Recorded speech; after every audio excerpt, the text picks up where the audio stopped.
I'm used to being the headline act, but I shall be warming up the other speakers tonight, and I will try and stick to time.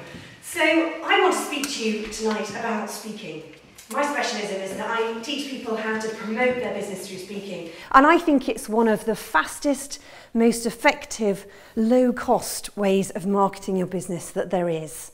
Fast, because I get to speak to all of you tonight, whereas when you're networking, I can guarantee you'll only get to speak to a portion of the people that are here. Effective, because you have to sit through this entire message. Unlike direct mail that you might screw up halfway through reading it and put it in a bin, generally, and I can't judge this crowd yet, but most people, because of social rules, do sit and listen to the whole thing and don't boo or walk out. So that is a real advantage of speaking. We'll see that the proof will be in the pudding. And low cost because, frankly, it's free. You can get paid to speak, but most of the time, if you speak to promote your business, you will probably speak for free. If there's something in it for you, if you're going to be speaking like this and being filmed as well, which is an added bonus. So it's a fantastic marketing tool. So let me just ask you, first of all, who is speaking in this way to groups currently to market your business? Just have a show of hands, raise your hands. Okay, who's not speaking? Raise your hands. Who never raises their hand when a speaker asks them a question? Okay, got everyone. So that's not many, really. And so by the end of my 5 minutes, I really want to persuade the rest of you to be using speaking as part of your marketing mix. So I've got 5 Ps for you. This is a 45-minute talk that I'm going to compress into 5. Here we go. 5 Ps that I think you should have in place that will make speaking to promote your business work for you. P number 1 for me is passion. Now, that might sound like passion for your subject. It helps, but I've seen people out there who aren't that passionate about orthopedic mattresses, and they're still promoting them very well, so you can actually fake it. I'm more interested in you having passion for transformation, passion for the audience's ability to solve the problem that they came in with, a passion, if you like, for sales to some extent, but at least for people to solve their problems, whether they do that with you or whether they go down the road to do it, but at least that they do it. So I really want you to think about having a passion for transformation and focus on them, not on you. You ever seen it when someone gives a talk and they're so passionate about what they do because they breed miniature ponies that they can barely get it out? You know, and it actually can be a hindrance, it can choke them. Or, you know, I hate to think of accountants when they just leapt into my mind, but when people are so passionate about their subject that they bore everybody else to death with it. It can be a real hindrance. So channel that passion into a passion about the people in front of you and what they're going to do next. So my next P, leading on from that, is product. Have something that people can do when you speak. You can actually ask them to do something right there and then, and that's the technique that I teach, but it doesn't have to be that. It might be something that they do further down the line.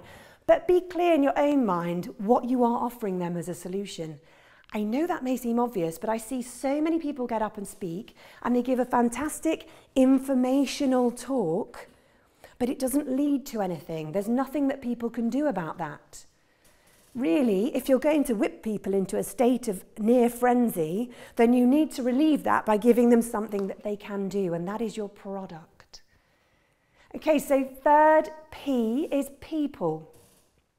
When you're out there speaking, make sure that you're speaking to the right people. Often you will be speaking for free, and you will have to drive up country lanes and find places that you've never heard of before. That is the speaker's life. Now, if you're going to do that, if you're going to speak for free, then you need to make sure you're speaking to your target market or one of them. Now, for me, I do a lot of work with multinationals, but I also work with entrepreneurs and small business owners. That's what really excites me between you and me. I like my corporate audience, but I really like people who've taken the risk to start their own business because I understand it from a personal point of view. So I teach them how to speak to promote their business. Now, that means that for me, you are all extremely interesting people that I'd like to meet in the course of this evening. So I knew that you were the right people for me to speak to and that I'd be really interested in doing that. So thank you for the invitation. So get in front of the right people. Don't waste your time just speaking to everyone and anyone. You can do that if you're nervous about speaking and need the practice, but after a few months, you need to start niching it down. So, fourth P is presentation. You need to have a good presentation, that's obvious. And I'm not just talking about slides. I'm not against slides, by the way. I think they're good if they're just images and not text. But you need to have a presentation that's not just nice, but effective. You know what I was saying about informational presenting? Quite a lot of the time, people are just taking information from their own head and putting it into other people's heads. If you want to do that, you could send a report. So I'm keen on you being able to be educational, but also inspirational and, as I've said, transformational. So your presentation needs a structure that will allow people to take the next step.